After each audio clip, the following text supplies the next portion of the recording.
Bienvenidos a esta mesa de trabajo que llamamos Gestión Invisible. Este es el episodio 8 de la segunda temporada. Hoy vamos a abordar el cinismo organizacional, cuando dejar de creer se vuelve estrategia de supervivencia. Hay algo que los líderes experimentados aprenden a leer antes de que aparezca en ningún reporte. No es el conflicto visible, no es la renuncia, no es la queja. Es otra cosa, más difusa, más difícil de nombrar. Las personas siguen llegando, siguen cumpliendo, participan en las reuniones, responden los mails, entregan lo que se les pide. No hay nada para señalar si el análisis busca faltas formales. Pero algo en la forma, en la textura de cómo ese equipo está presente cambió. Hay una distancia, una manera de participar que no es participación genuina, una forma de comprometerse que no es compromiso. El equipo dejó de creer, no en el trabajo en sí, en sus propias capacidades. Dejó de creer en que comprometerse genuinamente con lo que el sistema dice que importa produce resultados diferentes a no comprometerse. Eso es el cinismo organizacional, y este episodio lo va a trabajar porque es uno de los fenómenos más costosos y menos intervenidos de la vida organizacional contemporánea. El cinismo tiene una historia filosófica larga. La escuela cínica griega era una posición de distancia crítica respecto a las convenciones sociales. Una forma de ver el mundo sin las ilusiones que el mundo requiere para sostenerse. En ese sentido original, el cinismo no era negatividad, era lucidez. El cinismo organizacional recupera algo de esa etimología. James Dean, Pamela Brandes, Dharma Dharwalkar, 3 investigadores que dedicaron años al estudio del cinismo en organizaciones, lo definieron como una actitud negativa específicamente orientada hacia la propia organización empleadora, compuesta por 3 elementos simultáneos. El primero es la creencia de que existe una brecha sistemática entre lo que la organización dice y lo que efectivamente hace. El segundo, el afecto negativo que esa brecha produce. Frustración, decepción, desilusión. Finalmente, el tercero es la tendencia a comportamientos despreciativos o críticos hacia la organización, aunque esos comportamientos no sean siempre públicos. Y acá viene la distinción que importa. El cinismo organizacional no es lo mismo que el escepticismo. El escéptico duda y sigue abierto a ser convencido. El cínico ya no espera serlo. No porque sea irracional, sino porque acumuló evidencia suficiente como para que la duda haya dejado de ser sostenible. No es lo mismo que la insatisfacción laboral, que puede referirse a condiciones de trabajo que no tienen nada que ver con la brecha entre discurso y acción del sistema. Y no es lo mismo que el burnout.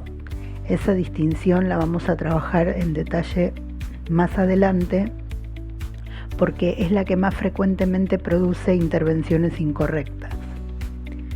Por ahora, vamos a centrarnos en una frase que de alguna manera resume todo lo que viene.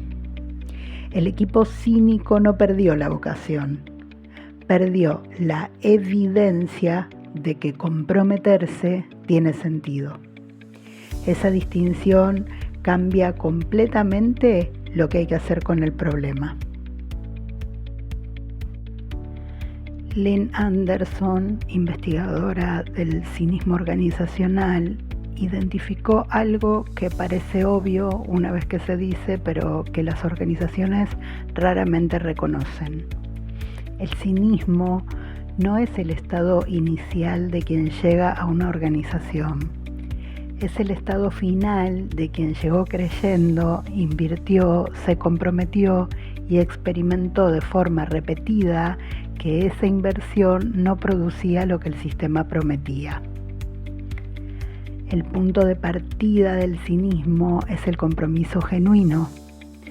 Sin compromiso previo no hay decepción suficiente para producir cinismo.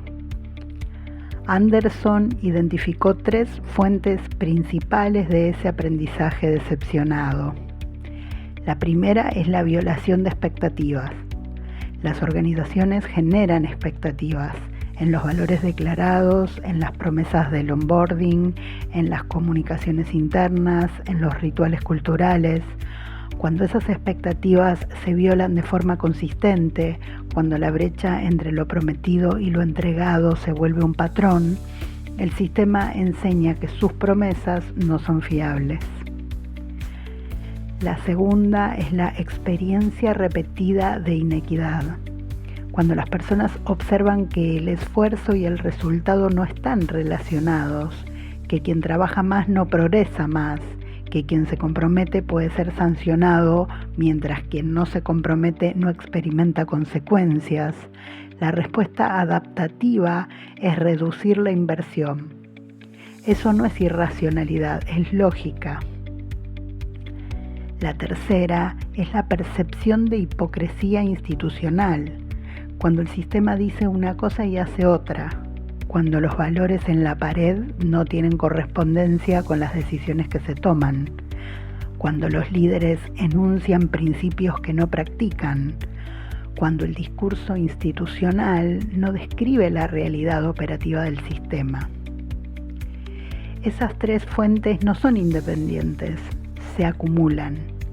Y cada violación de expectativa, cada percepción de inequidad, cada episodio de hipocresía institucional es una unidad de evidencia que el sistema deposita en el cálculo que sus equipos hacen sobre si comprometerse tiene sentido.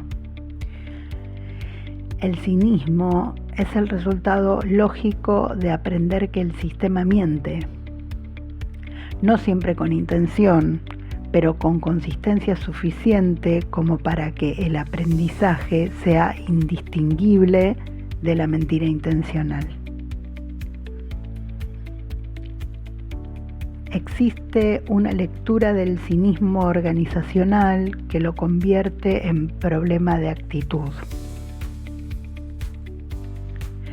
que lee al cínico como negativo, difícil, poco comprometido, que propone gestionarlo como un individuo que necesita corregirse.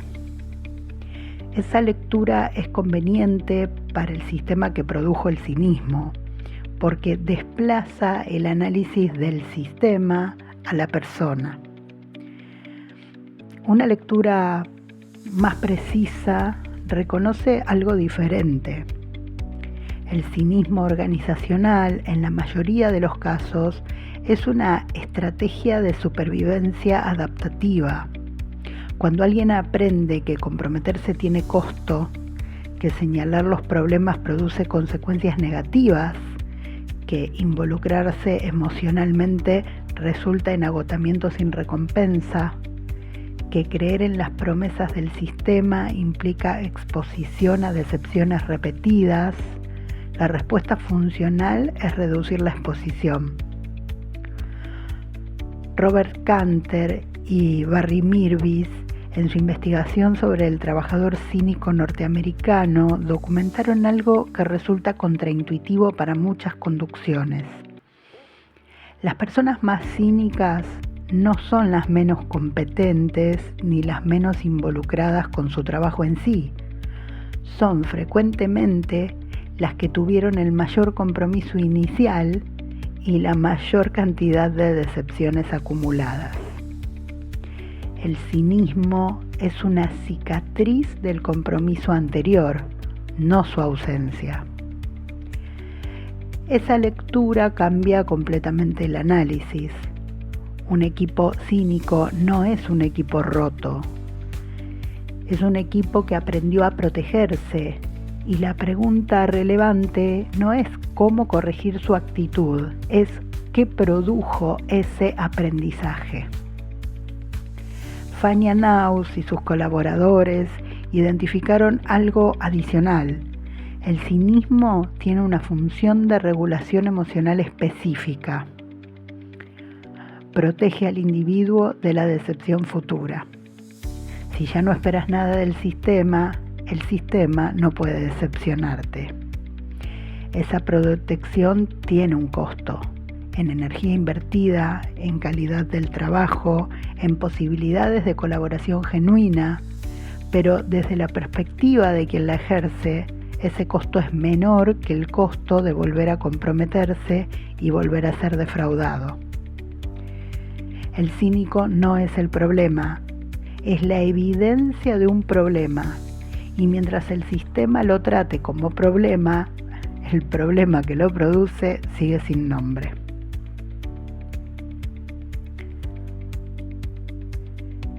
El cinismo organizacional tiene un costo para las personas que lo experimentan, pero tiene también un costo para el sistema que lo produce, y ese costo es el que con mayor frecuencia permanece invisible. Abordemos 4 dimensiones de ese costo. La primera, la reducción del desempeño discrecional. Maslach y Leiter documentaron la diferencia entre el desempeño mínimo requerido, lo que cualquier persona hace para no ser sancionada, y el desempeño discrecional, la energía, la iniciativa, la creatividad que las personas aportan cuando están genuinamente comprometidas. El equipo cínico frecuentemente entrega el primero con precisión y retiene completamente el segundo. Ese segundo no aparece en ninguna medición de desempeño, pero es el que produce innovación, resolución de problemas no anticipados y la calidad que distingue a un equipo funcional de uno excelente. La segunda, la propagación. El cinismo organizacional se transmite, no como ideología. Nadie recluta cínicos, se transmite como información. Los más experimentados tienen evidencia que los más nuevos todavía no tienen. Y en entornos donde el cinismo es una posición sostenida por muchos, los recién llegados aprenden en meses lo que tardó años en producirse en quienes lo transmiten. La tercera, la invisibilidad de los problemas. El equipo cínico no señala lo que no funciona porque aprendió que señalar no produce cambios y tiene costo. Un sistema que no recibe señales de sus problemas no puede corregirlos, y un sistema que no se corrige va acumulando exactamente los problemas que sus equipos ven y no nombran. La cuarta, el talento que se va. Las personas con mayor compromiso inicial y por lo tanto con mayor potencial de cinismo decepcionado son frecuentemente las mismas que tienen las opciones más atractivas fuera del sistema. El cinismo organizacional es uno de los predictores más consistentes de la intención de abandono en perfiles de alta calificación. El sistema produce cinismo en sus mejores personas y luego las pierde. El cinismo es invisible para el sistema porque el sistema no tiene diseñado cómo leerlo. Lo que sí tiene diseñado, las encuestas de satisfacción, las métricas de retención, los reportes de clima, no capturan lo que el cinismo produce hasta que ya es demasiado tarde para actuar sobre las causas.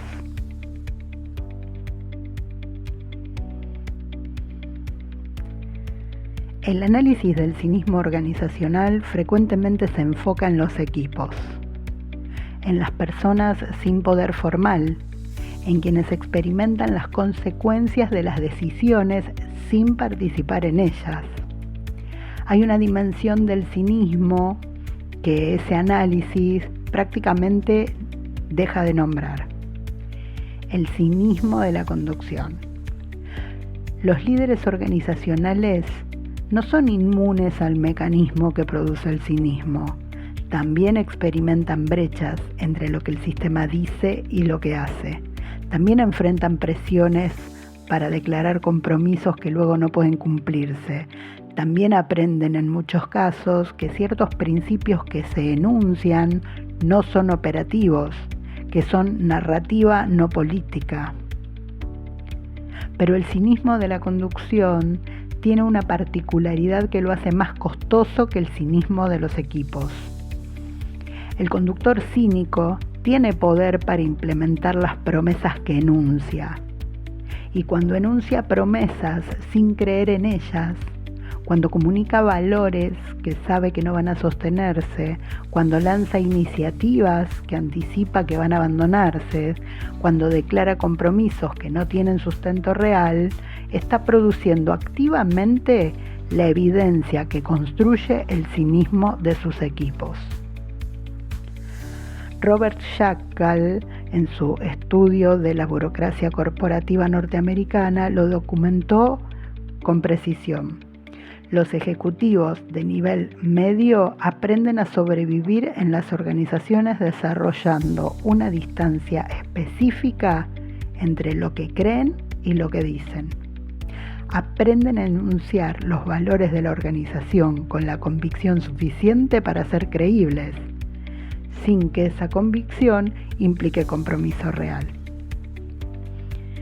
Ese aprendizaje no es cínico en el sentido despectivo. Es la respuesta adaptativa a sistemas donde la coherencia entre valores y acciones no es lo que se premia. Un sistema donde la conducción aprendió a decir lo que el sistema necesita escuchar en lugar de lo que cree que es verdad, produce cinismo en todos los niveles. Y ese cinismo se sostiene porque nadie tiene incentivos para señalarlo.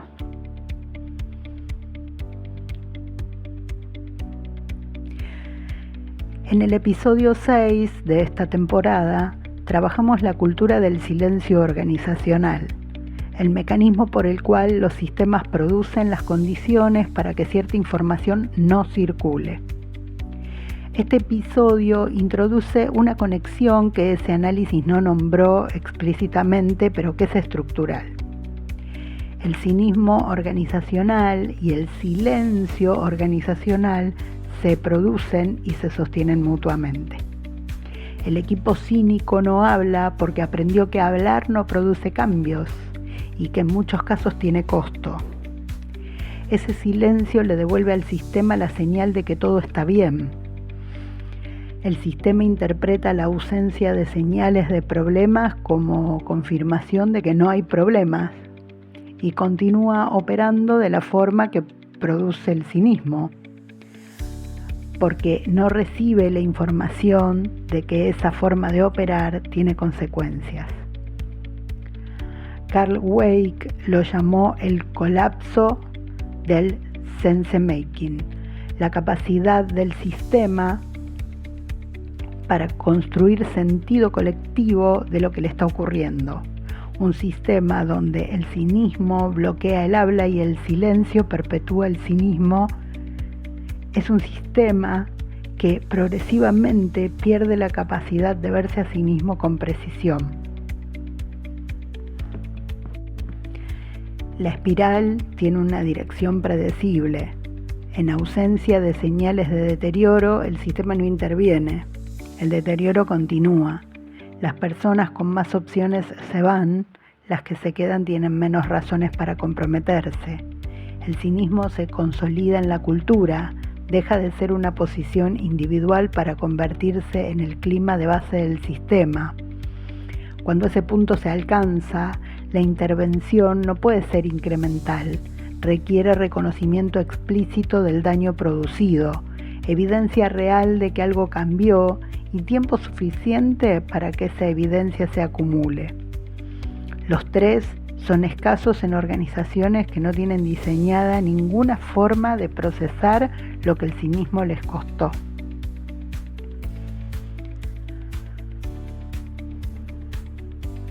Quiero hacer una pausa aquí que considero pertinente, en una distinción que tiene consecuencias directas sobre lo que se hace con el problema.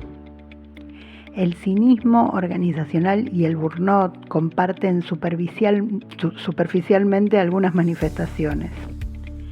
La distancia emocional del trabajo, la reducción del compromiso, la tendencia a ver lo que no funciona más que lo que funciona. Esa similitud superficial produce frecuentemente diagnósticos incorrectos y, como consecuencia, intervenciones incorrectas. La distinción es precisa. El burnout es agotamiento de recursos. El núcleo del burnout es el vaciamiento. La persona llegó al límite de sus capacidades de dar lo que el rol requiere. La intervención para el burnout está orientada a la recuperación, a la reposición de los recursos que el sistema consumió sin reponer. El cinismo no es agotamiento, es una posición aprendida. La persona cínica puede tener recursos disponibles, puede tener energía, capacidad, voluntad y elegir no invertirlos en el sistema porque aprendió que esa intervención no tiene retorno.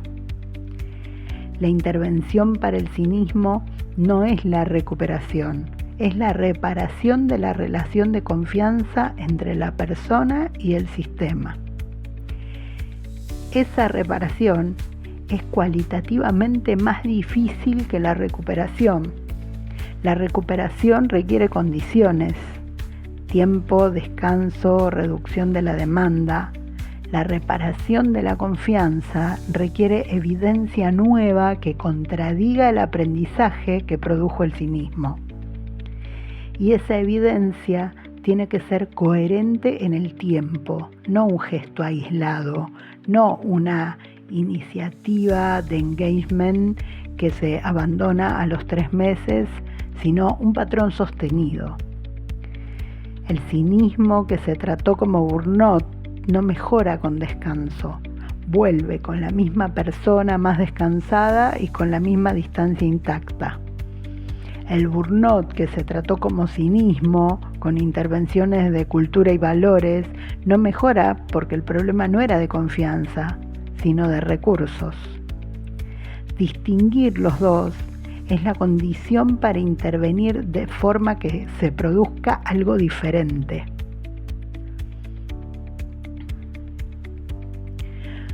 Como siempre en Gestión Invisible, lo que sigue es una reconstrucción analítica basada en patrones observados en distintos contextos organizacionales. No es un caso individual real ni una medición estadística. Pensemos juntos en una organización de tecnología de tamaño mediano. 6 años de operación. Los primeros 3 fueron de crecimiento sostenido, equipo fundador, cultura de alta exigencia y alto compromiso, percepción de que el esfuerzo tenía retorno visible. En el 4.º año, financiamiento externo importante. Con él, nuevas capas de gestión, procesos formalizados, objetivos medios medidos de formas distintas. La conducción original siguió en sus roles, pero empezó a operar dentro de restricciones que antes no existían. Las reuniones de todo el equipo, que antes tenían un tono de conversación sobre la dirección del producto y la cultura, se volvieron presentaciones. La conducción habla, el equipo escucha. Las preguntas son escasas. Quien observa el lenguaje corporal describe algo que no puede articular con precisión. El equipo está ahí, pero no está presente. Las iniciativas de engagement se suceden con una frecuencia que en sí misma es una señal. Cada 3 o 4 meses hay una nueva, una semana de cultura, un programa de reconocimiento, una encuesta de clima. Ninguna tiene continuidad sostenida. La que lanzó el año anterior fue abandonada silenciosamente cuando los resultados no fueron los esperados. El equipo no pregunta qué pasó con ella, aprendió que no es necesario preguntar. Los perfiles con más antigüedad, los que conocen la historia, que vieron la brecha entre los valores del periodo de crecimiento y los del periodo post-financiamiento, son los más silenciosos en los espacios formales. En los pasillos y en los chats privados tienen los análisis más precisos de lo que está ocurriendo, pero esa precisión no circula hacia arriba. 3 mecanismos operan simultáneamente. El primero, el ciclo de violación de expectativas. La transición al periodo post-financiamiento produjo una brecha real entre los valores que el equipo conocía y los valores que empezaron a operar. Esa brecha no fue nombrada ni procesada, fue gestionada con iniciativas de engagement que el equipo leyó como ornamentales porque no tocaban su causa. El segundo, la transmisión del cinismo a través de la antigüedad. Los perfiles con más historia tienen más evidencia acumulada y menos invierten en los espacios formales. Su silencio es leído por los más nuevos como la norma correcta. El tercero, la ilegibilidad del problema para la conducción. El sistema lee el silencio como aceptación, la baja rotación como satisfacción, la participación formal como evidencia de que las iniciativas funcionan. Clave del mecanismo. Lo que la conducción llama equipo comprometido es un equipo que aprendió a distinguir entre lo que puede decirse en los espacios formales y lo que puede decirse en los informales. El sistema llama compromiso a la conformidad y esa confusión es exactamente lo que garantiza que el cinismo continúe sin ser intervenido.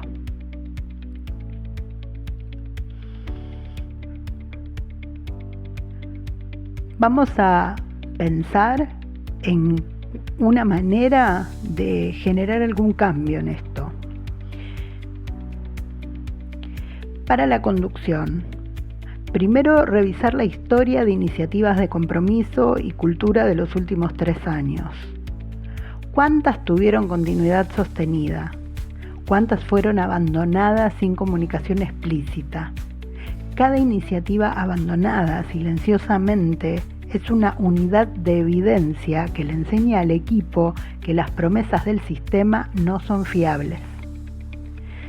Segundo, distinguir entre iniciativas de engagement que buscan producir apariencia de compromiso y condiciones de compromiso que buscan producir las condiciones para que el compromiso tenga sentido. Las primeras son ornamentales si no están acompañadas por las segundas. Tercero, identificar los perfiles más cínicos del sistema, no para gestionarlos como problema, sino para leerlos como información. El cínico más veterano es frecuentemente el que tiene la lectura más precisa de la brecha entre el discurso y la práctica del sistema. Esa lectura es la información más valiosa que el sistema tiene sobre sí mismo, si está dispuesto a acceder a ella. Cuarto, reconocer explícitamente la brecha cuando existe. Los equipos cínicos no esperan perfección, esperan coherencia entre lo que el sistema ve de sí mismo y lo que efectivamente produce. Un sistema que puede decir, esto que prometimos no lo cumplimos y esto es lo que vamos a hacer diferente, tiene más probabilidades de recuperar credibilidad que uno que sigue enunciando promesas que el equipo ya aprendió a no creer. para coordinadores, mandos medios y equipos. Primero, distinguir entre el cinismo como posición permanente y el cinismo como señal de información. La distancia que el cinismo provee puede ser una herramienta de supervivencia en el corto plazo, pero consolidada como posición permanente tiene costos propios en la calidad de la experiencia cotidiana de trabajar, en la capacidad de encontrar sentido en lo que se hace. Segundo, identificar si existe dentro del sistema alguna persona o espacio con quien la lectura real de lo que está ocurriendo pueda nombrarse. La diferencia entre llevar el cinismo solo y nombrarlo con alguien que tiene una lectura similar no resuelve el problema sistémico, pero reduce el costo personal de cargarlo.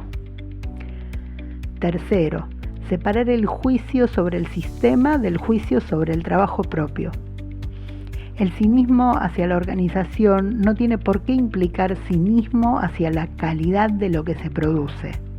Mantener estándares propios, independientemente de lo que el sistema reconozca, es una forma de sostener la integridad del trabajo sin requerir que el sistema la valide.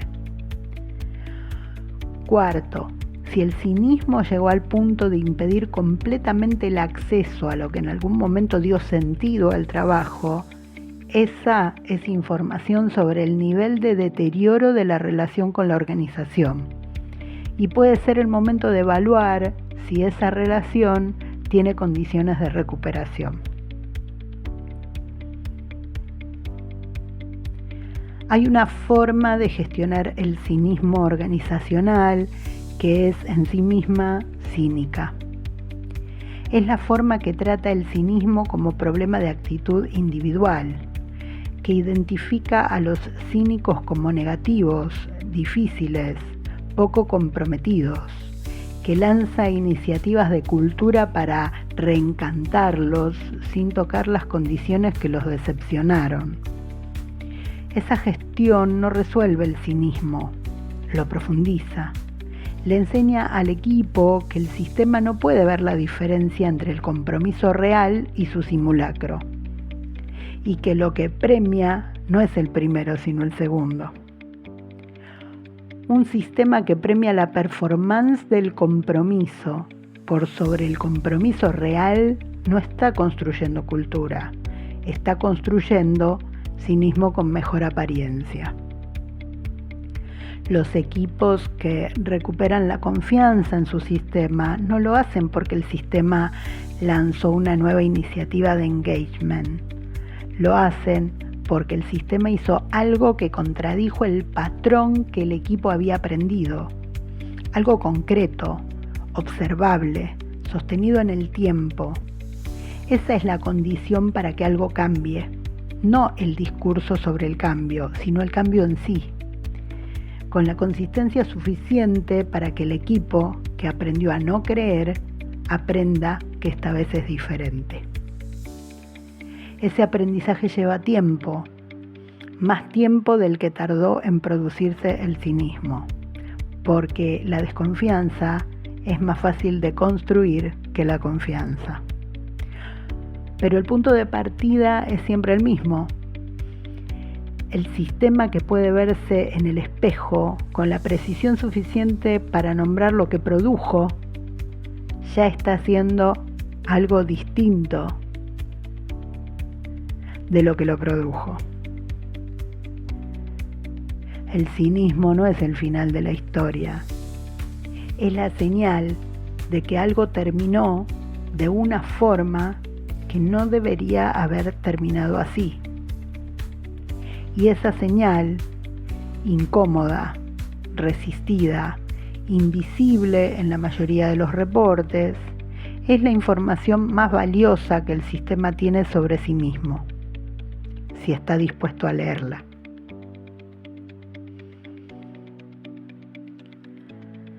Mi nombre es Adriana Correa y esta es nuestra mesa de trabajo llamada Gestión Invisible.